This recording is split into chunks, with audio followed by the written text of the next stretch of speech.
Maybe you've lived all your life in Singapore, or maybe you just landed here and you want to learn Mandarin. This happened to me many years ago when I first came to Singapore, and for myself, I really didn't know where to start. It was quite hard to find the right place to start learning.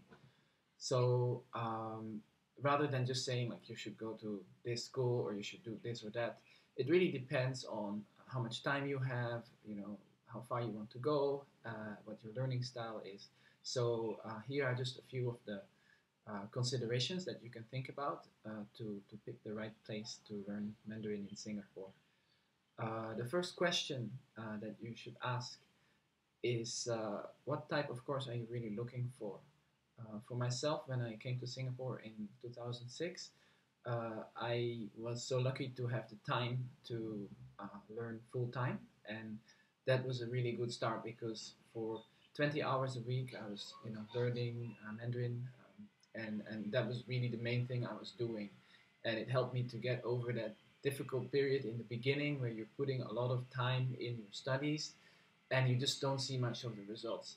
So, not to say that you have to become, you have to study full time for years, but if you have a chance to do it even for a few weeks, it will be a great start to get you motivated and to make progress.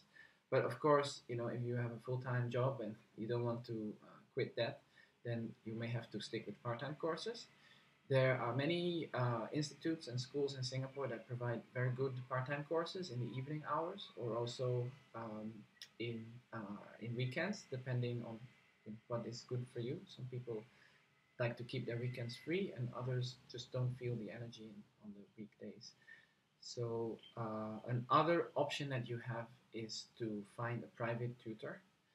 Of course, this will be more costly, although you can have a private tutor in person. You can also have one online, in China, which will be cheaper, and you would still have more of the one-to-one attention.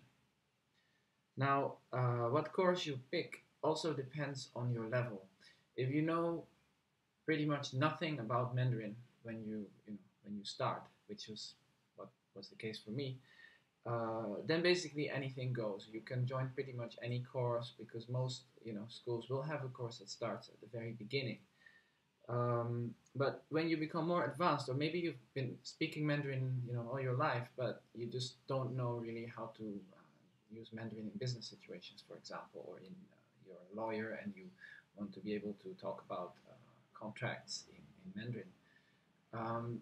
That is a lot more tricky. There are some courses that are customized, but everyone in the class will have a slightly different level just because they all have different experiences. So often you may end up either waiting out until someone who knows less than you understands the teacher, or things going over your head. So if you are advanced and you have very specific objectives, then it's a better use of having a private tutor or private Mandarin teacher than if you're a beginner. If you're a beginner, then you can pretty much move along with the class because everyone has the same starting point.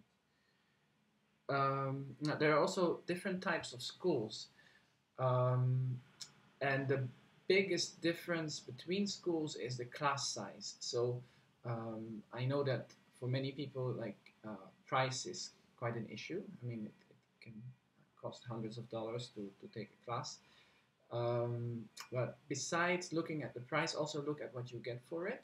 Because as you can imagine, there's quite a difference. If you're in a class with 25 students versus in a class with 5. And per hour, maybe the class with 25 students is cheaper. But depending on how much time and how much money you have, you can consider to take the smaller class because you will learn faster. And if time comes at a premium to you, or you really need to learn fast, then that's really what you go to class for, right? To speak the language rather than to just spend time learning it. But for everyone it's different, of course. So I'm not saying you should go one way or the other. Also, if you're a PR and a Singaporean, don't forget that you can join the workplace language program. These are courses provided by three institutes: the Singapore Chinese Chamber, Crestar KLC, and the Confucius Institute. Each of which is very reputed in teaching Mandarin. Um, which gets you 70% subsidy. So to get this subsidy, basically you will contact the school and they will book a business Chinese test for you, which is also very heavily subsidized. And this is the requirement. You need to take the business Chinese test before, as well as after the course, and you need to have a certain attendance. And then the government will actually pay 70% of your course fee. So that makes a very big difference. Suddenly, you may be learning for 3 months, and instead of paying $1,000, you might be paying $300. So check that out. I have written a blog post about this. Have a look below this video. I will put a link there so that you can actually click on the different links, linking to the different types of courses. All right. Good luck with your Mandarin study. Hope you have lots of fun. I can tell you that knowing or understanding at least a little bit of Mandarin really will give you a very different feeling for Singapore. Bye.